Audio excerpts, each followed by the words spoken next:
అనధికార లేఅవుట్స్ను, ఫ్లాట్స్ను క్రమబద్ధీకరించేందుకు మున్సిపల్ కార్యాలయంలో ప్రత్యేక డెస్క్ను ఏర్పాటు చేసినట్లుగా ఎంటీఎంసీ కమిషనర్ అలీం బాషా ప్రకటించారు.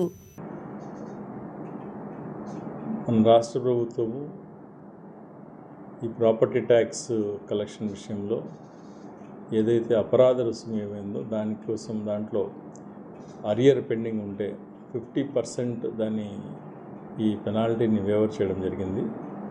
సో అరియర్ ఉండే ఎవరైతే అరియర్ ట్యాక్స్ బకాయి ఉన్న వాళ్ళందరూ కూడా ఈ దృష్టిలో ఉంచుకొని ఈ అవకాశాన్ని వినియోగించుకోవాల్సిందిగా రిక్వెస్ట్ చేయడం జరుగుతుంది.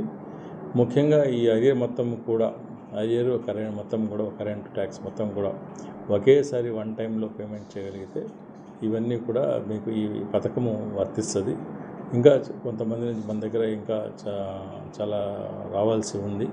కాబట్టి అందరికీ విజ్ఞప్తి ఏంటంటే దీన్ని ఒక అవకాశంగా తీసుకొని ప్రజలందరూ ఈ అవకాశాన్ని వినియోగించుకోవాల్సిందిగా కోరడమైనది.